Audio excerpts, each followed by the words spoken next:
Good afternoon, cult members, and welcome to the Pop Culture Cult. I'm Sean. I'm Janice. And welcome, Whovians. This is episode 3, reaction, review, discussion, wild speculation of Doctor Who called Boom. Boom. Boom. We never got a boom, really, did we? I'm okay with that.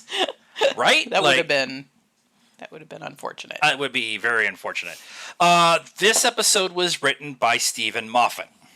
If you have been around for one of our reviews, you know that we have a soft spot in our hearts for Stephen Moffat. We really love Stephen Moffat, but oftentimes we start screaming at the TV, Moffat!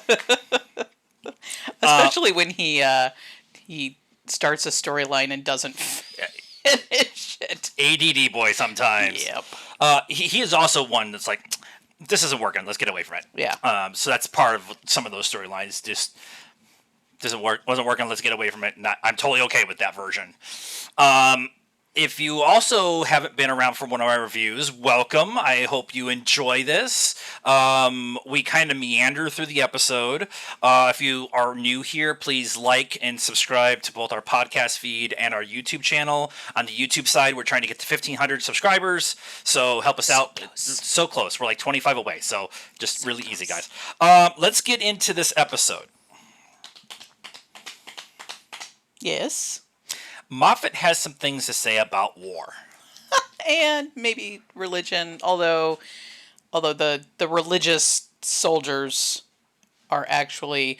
we didn't look up if he did. Does he do a good man... He did Good Man Goes to War. Goes to war, and then we think they were also the guards for River...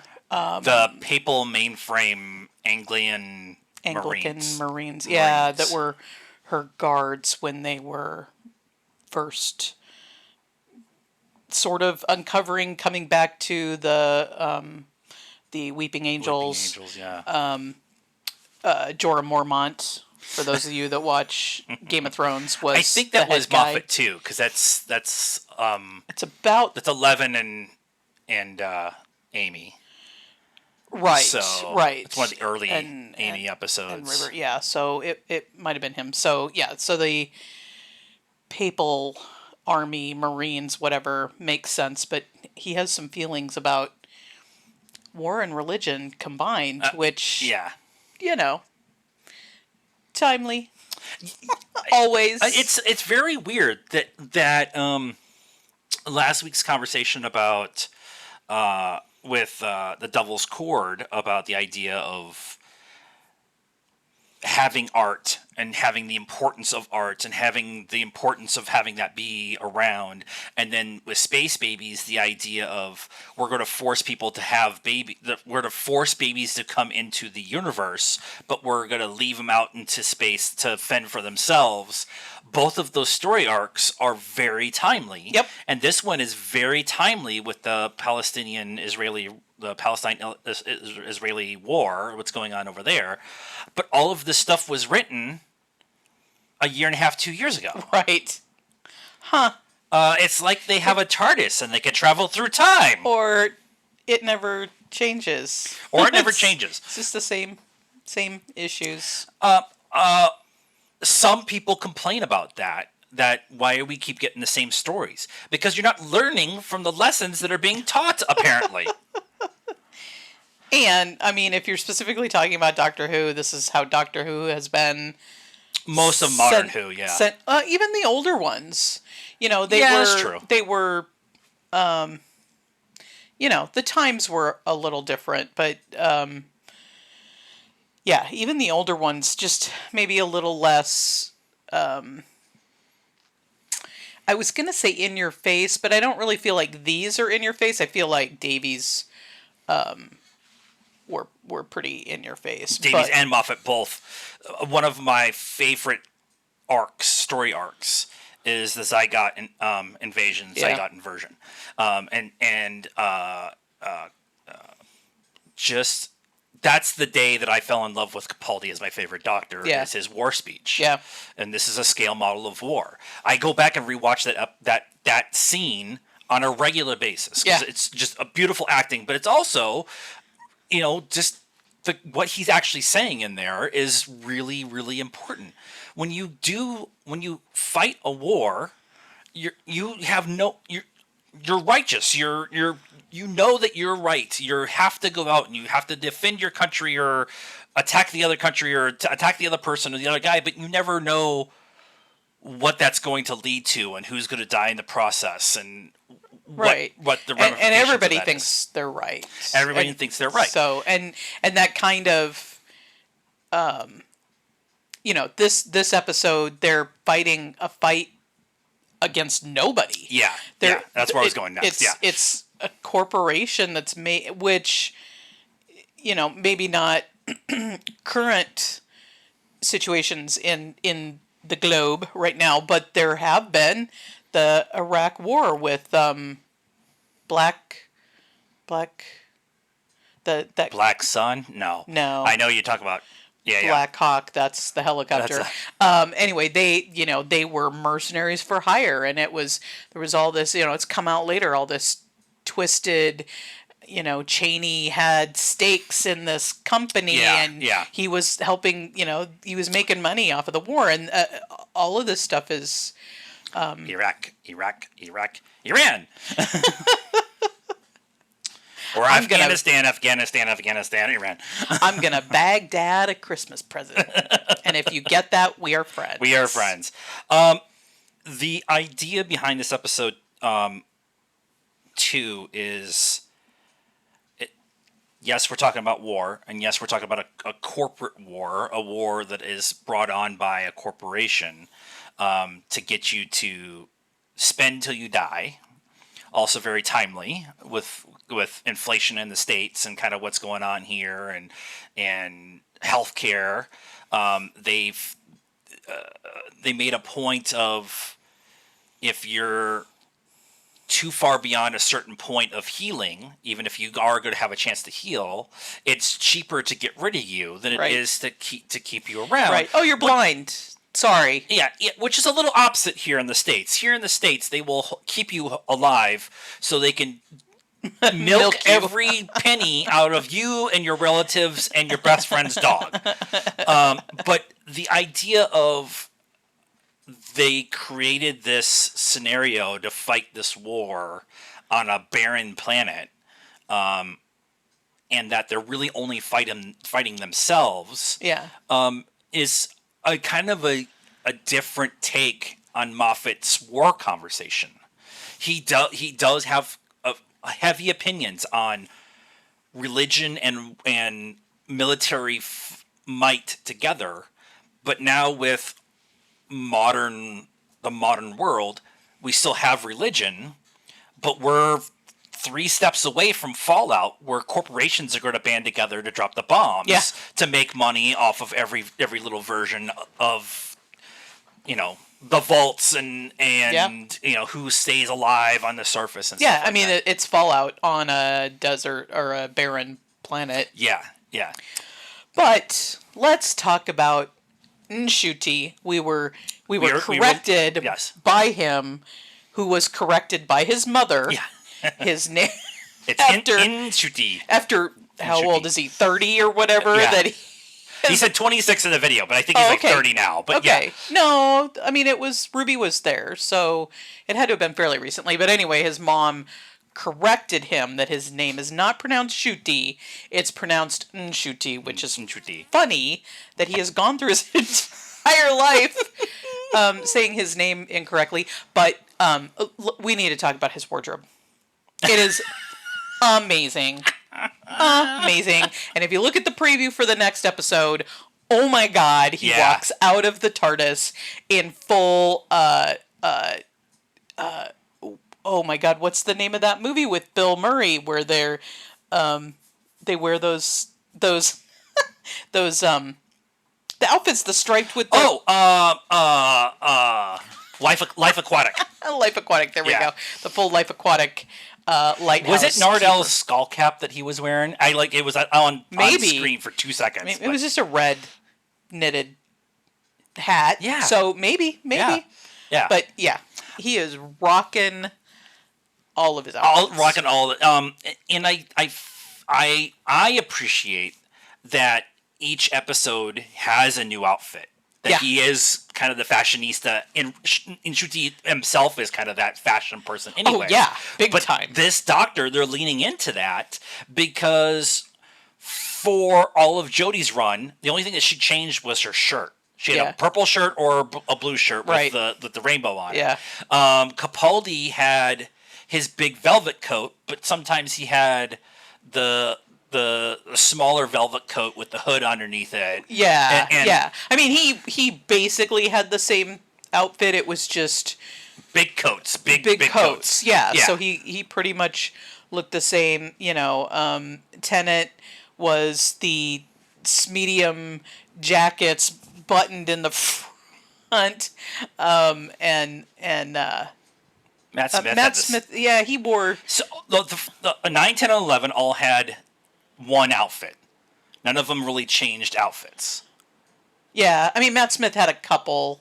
He had he wore like a jacket too. He had didn't a he? duster outfit too when they were in the States, when they were Oh, he yeah, had the 'cause Stetson and stuff like yeah, that. yeah. I'm looking at this painting that I have over here of all the doctors. Yeah, his and- was the bow tie and the fez. And obviously. the fez, yeah. But his in Chuti's outfits, I'm actually, as a cosplayer, I would love to be able to cosplay as the Doctor. I don't have the swag enough to pull off some of these outfits that he's pulling. And I was just gonna say that like every cosplayer out there is like, pick a style, sir. pick what? Right. Yeah. You're not playing the Doctor. You're playing the Doctor in this episode. In this episode, yeah. Which, okay, if we're going to Gallifrey 1 or Chicago TARDIS, that's going to happen. Yeah. We're going to have that. Let's talk about... there's some things in this episode, because it's written by Moffat, there's discussions or hints to other things. We got the snow falling when Ruby got... Okay, so the ambulance is not really an ambulance. It's... Voltec or something like Yeah. and they Viatech. yeah, and they are essentially, again, we're going to kill you because it's cheaper to kill you than to try to heal you or whatever. Right, and they're the company that's made this war so they can make money. Right. So the Doctor's stepping on the mine that's going to disintegrate him, but the person becomes the bomb, becomes the accelerant, except he's a Time Lord, so he's going to destroy the entire planet as soon as he evaporates. Yeah. And so having that tension there the entire time is a Moffat thing. There's always this kind of, we're going to be quippy and fast talking, and they even pointed out, Ruby points out that the Doctor's nervous because he's rambling on. Yeah. And now Yeah. the Doctor does say, I have to ramble on to figure it out, because when after Ruby gets shot, he starts to talk to unconscious Ruby when and doing this whole, like, I need to work it out, you need to talk to me, and he has a one-way conversation with Ruby's body. Right. And that's a very Moffat kind of, let's be quippy, let's be quick-witted, let's have the Doctor be frantic when in stress. It's also a very neurodivergent trait. Yes. The Doctor has some mental health Some mental health things going on. He did tell, what was the little girl's name? Circuit? No, Slice. Splice. It might have been Splice. It might have been Splice. He's got, in Ncuti, he's got a Scottish accent, so it's one of the two. Yeah. We didn't watch it with the subtitles on, although we probably should have. He tells her, I'm going to come back and check in with you. One of my favorite things is fish fingers and custard. Which is a nice little touch. They make a reference to she's going to be the president of something important, whatever, down the line. Yeah. And then he makes a reference to a sad old man. And the quote that he uses is, I have it right here. What survives of us is love. Yeah, what survives us is love is the last line in a Philip Larkin poem. We actually had to look this up because we were trying to put together who it is in the Doctor Who universe. And the first thing I said was Wilford, because it'd be a nice little touch to have like a thing that Wilford said, but he was not a sad old man. He was a very happy old man. Now he was sad because of the war stuff, but that he went through. My mind immediately went to the tour guide from the Titanic. Oh, that's a good one too. Yeah. Because but that was kind of a happy. When he found out he had like $1 million on his, few pennies. I just put a few dollars on it. It's £1 million. Yeah. On his credit card. You could buy a house, sir. But it was very that poem is talking is essentially about Philip Larkin, looking at a grave. Yeah. Of two people, together and it's very interesting that it's used here because Monday lost her newly realized partner and Slice lost her dad. They both make a point of saying they're not gone. Yeah. They're just dead. Yeah.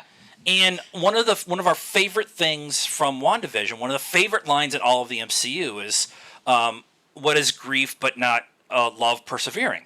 Yep. This is exactly that same thing. Just because they're dead and gone doesn't mean, just because their physical body is gone, it doesn't mean that they're gone. Yeah. Their teachings, our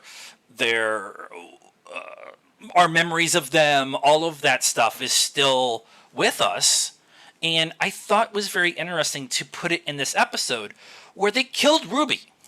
Yeah, almost, yeah. And the Doctor was on the edge of dying the entire time. So we had this tension of the Doctor. Now we know the Doctor's not dying. We know Ruby's not dying. We know that. We know that. It's be the shortest season ever. Right. We know we have.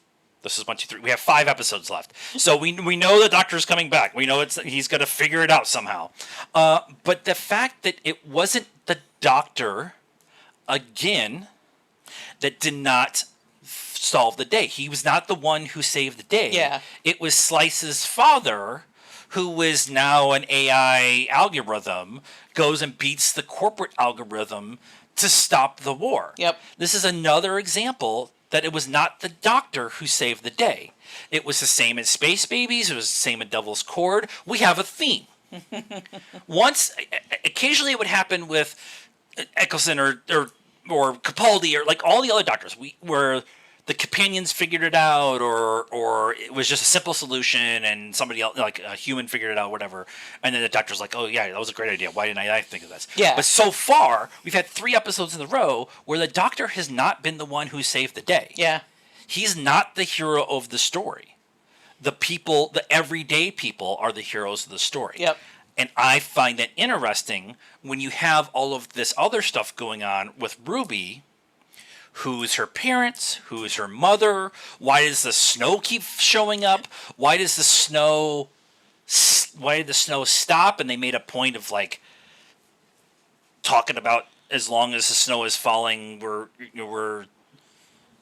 what was the line? Right at the end of the episode. It was before the. Oh yeah. The snow is the snow is falling, so we'll have a happy day. Or I can't remember how it was worded or whatever. I don't remember exactly how they worded that, but yeah, and yeah, that it's stopping. Like, was that because she was dying, or like why did it stop mid fall?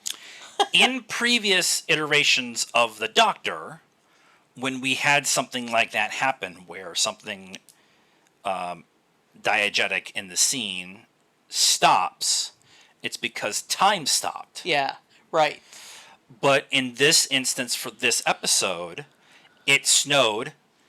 The snow stopped, but everyone else pointed out, yeah, hey, the snow's, hey, A, it's snowing on a desert planet. How's that even happening? Yeah. And B, why is it stopped snowing and just hanging in the air? Yeah. So I'm wondering where they're kind of going to go with this idea that the Doctor isn't the hero. The Doctor is just the traveler coming through. Yeah, yeah, yeah. That's interesting. I didn't think of it that way, but I it's just worked it out. okay. So I to go back to fashion for a minute. So we watched a TikTok today where a guy like broke down. I don't. Do you follow him? I did not follow him, but I can go find it. Yeah. But he broke down like the whole the puppet master, the puppeteer, the toy maker,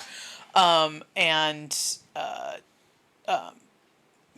maestro. Yeah. Like so, the toy master, toy maker is in charge of toys and games and that kind of thing, and then maestro is in like over music, and that the Doctor, and it was pretty convincing, but how the Doctor could be drama and not like The god of stories. not the drama, but like theater and and stories, and because the Doctor is and he specifically says that the music in the Maestro was non-diegenic, which means, I learned this today, that it is not in-universe music. It is like the theme song. The theme song would be Right. non-diegenic. It is happening outside of the universe or the TV show or whatever.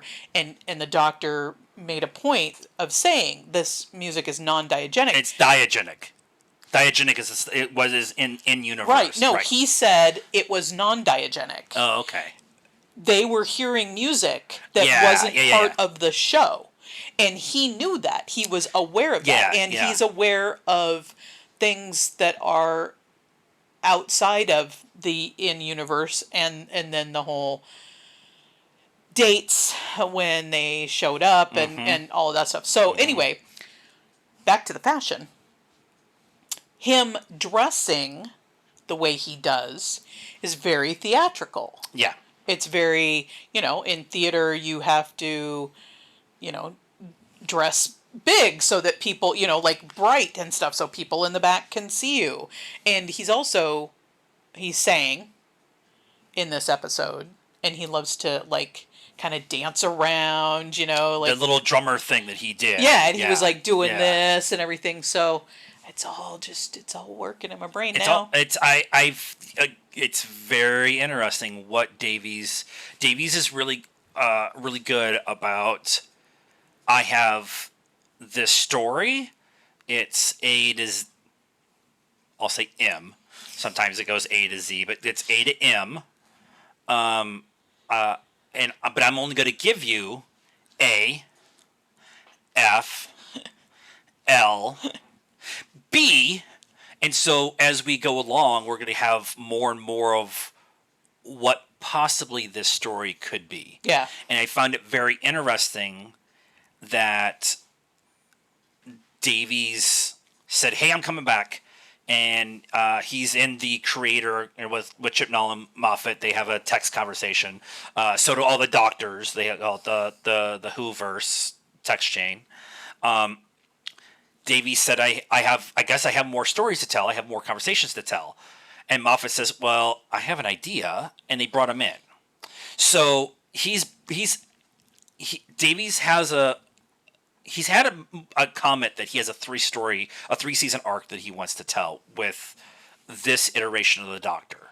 So we may not necessarily get where this is going to be in this season. Yeah. I see like a revelation right before he regenerates, like an out loud revelation, whether it's a revelation to him or just a revelation like revealing to the audience, because this could get a little esoteric, right? It could.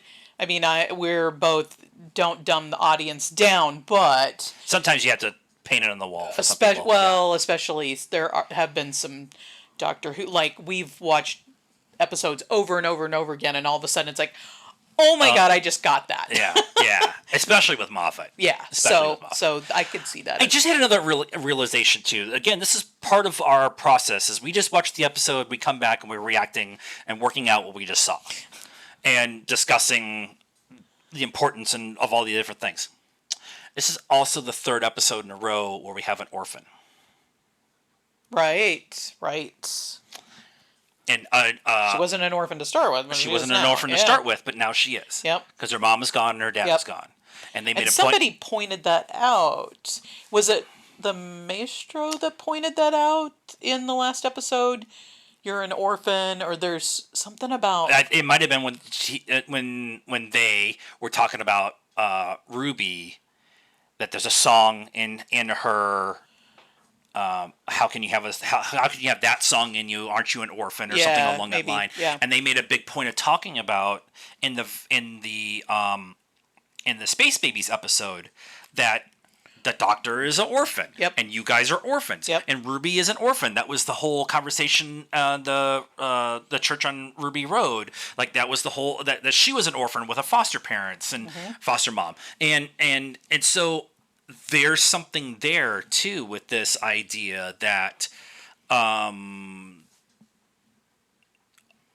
made a big point in Space Babies of saying that everyone is important no matter who they are. Yeah. And everybody has their own thing and everybody has their own thing that they bring to the universe. And just because you're an orphan or you don't have a mom and dad doesn't mean that you're not important. The Doctor said, I'm an orphan and I'm unique and I'm special, and so are you. And so we have this conversation. We have the conversation that the Doctor is doing stuff. He's along for the ride, and everybody else is figuring everything out. And we still don't know who Ruby's parents are. Yeah. And so there's I find that there's excuse me tacos. There's all these. I've been holding that one in for like 5 minutes. There's going to be a lot of dangling plot threads hanging out. Yeah. And they're occasionally going to pull on something, and then sometimes they're going to give us something maybe on purpose misleading. A sad old man makes us all think about the old man that the Doctor's been with the entire time. Yeah. After just saying fish fingers and fish sticks and custard. So it was one of those like, oh wait, what? Yeah. What? So Yeah. One last thing I want to talk about with this episode before we get out of here and go an hour and a half.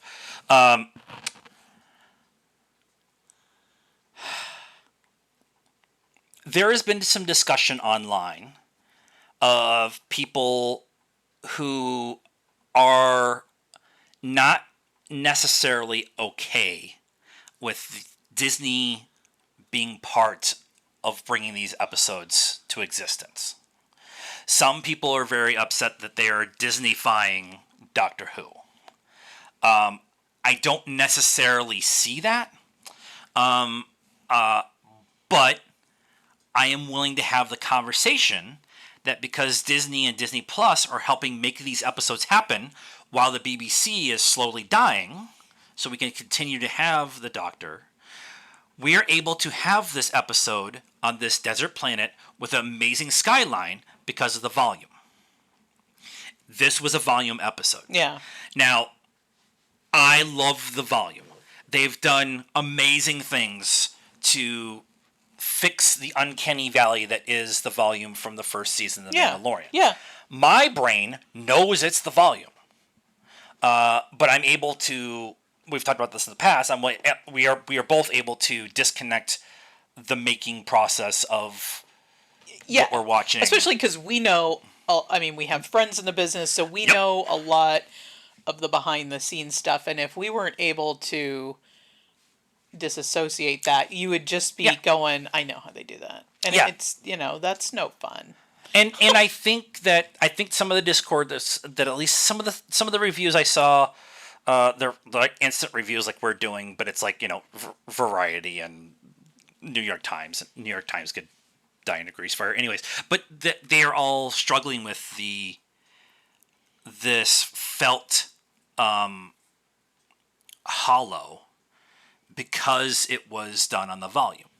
And that was one of the critiques they had of that many people had about the Mandalorian and the Kenobi series, which I both can understand that you were so distracted by that you can't get past that enough to engage in the story that's being told, which is one of our things we say around here is engage in the story that's being told. But I also struggle with that because you're not taking in the story of, hey, maybe a religious military order run by a corporation is a bad idea. Well, and have you watched any of the older Doctor Who where if it wasn't literally outside on the streets of London, It was on the soundstage. that it looked super campy. Yeah. Super, Yeah, you'd but have... that I understand. Yes, you're right. Have you watched old TV shows that are like that? I totally. But modern audiences have come to a point where they over expect a certain level of something, and I don't think it's really fair. No. Because you're missing the point of the story. Right. All This of this isn't The Mandalorian. This isn't Star Wars. This is Doctor Who. And if you compare this season to even the older, like 9 and 10, oh, it's super bad. it's all it's doing is enhancing. Like if you watch some of those, that can take you out of the rubber suits and the flailing arms and all of that. I mean, the one that I specifically cannot watch is the giant Spider Woman. Yeah. With just stop. I can't watch that one. Yeah. So. And Tennant's amazing in that episode. Yeah, But, it's I love Tennant. And I don't want to not watch an episode, but we fast forward through the parts when she's on the screen. Yeah, but I just to compare this to say this takes me out of it, compared to what? Yeah. Compared to what in the history of Doctor Who does this take you out of it? From my perspective, and I think you agree with this. From my perspective, it's I want to critique something because I get more clicks. Yeah. Out of being negative about something. Yep. Than I do, like, even on a little blurb. If you Google search the episode, the little blurb of a review talks about, like, well, this is a miss because it did X, Y, and Z, and then you get into it, and that's like the final thing in the article. Yeah, and I loved all of it except for this thing, and and for us around here, we say love your fandom, because we go into the thing looking for the things that we love, and sometimes we butt up against some stuff, but we're able to let that go or step away from it or ignore it if that's what or whatever it is, to sit there and say, okay, let's talk about the writing, let's talk about the performance. Ncuti cried on command with a snot bubble like multiple times. And boy can sing and cry on demand. Dance, and he's good looking, and he can wear an outfit. I hate him. So can't be that cool. But I'm interested in what the rest of the Discord is going to be over the next day or so while people watch this. If that, because all the big people are saying it was a butt up against for me. But I'm interested what the fans who actually care about this shit really think. This episode, the way that the landscape was and that giant Saturn planet and all that stuff going on in the background, really wasn't something that they could do on a regular basis, specifically with Eccleston and Jodie Whittaker. They were able to do some of that stuff with Matt Smith and Capaldi because they had a little bit more money. Yeah. But like I said, the BBC is slowly dying over there. And so having the ability to have Disney Plus say, hey, we have this really cool technology. Let's use it. Yeah. Let's put a little bit of money in this show. Let us distribute it anywhere outside of the UK. Yeah, and let's not forget that only a couple years ago they were talking about canceling Doctor Yeah. Who. So Yeah. Yeah. Before they tried to do the big switch from Moffat to Chibnall as the showrunners, before they brought Jodie in, before all that conversation, the BBC was in really, really bad shape right then.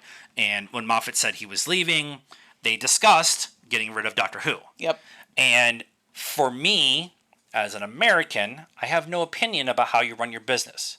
However, when you take your biggest two revenue streams, Doctor Who and Top Gear, and blow them up internally, then what? Then everything else is going to struggle. Yeah. And so I really appreciate that Disney has come in and said, "Hey, we really like this. Yeah. We like this storytelling process. Let's have us be partners. Let us distribute it. Here's the volume. Here's some things that you wouldn't be able to do otherwise. Oh, by the way, it's not the volume in LA. It's the volume in at Pineview in London. Right. So it's not like they're flying everybody across the world like they did with 11 and Amy and Roy and River and all that that they did, shot in Utah and all that kind of stuff. Yeah. Did they? No, they filmed things in New York. They filmed things in Utah. They actually did it all in like one stretch. We're gonna get deep in the weeds on how they make Doctor Who, apparently. But I really like this episode. I think this is my favorite of the three so far. Yeah, it might be my favorite too. I really liked the Maestro last. I did too. I think it's a tie. It's Space Babies was fine. It was fine. Yeah. Most everybody said they liked Devil's Chords a lot more than Space Babies. Yeah.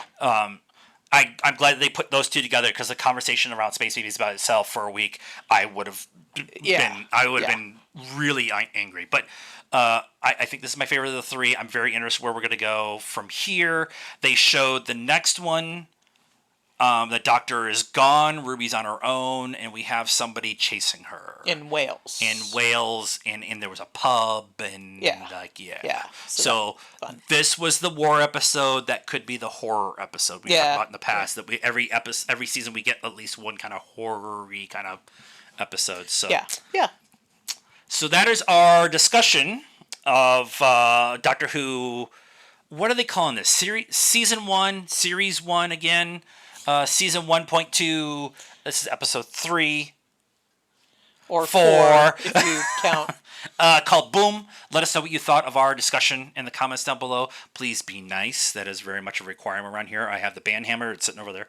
And follow us. Hit subscribe and the bell for notifications. And follow us on our social media stuff. Facebook, Instagram, Twitter, and TikTok. Links in the description down below.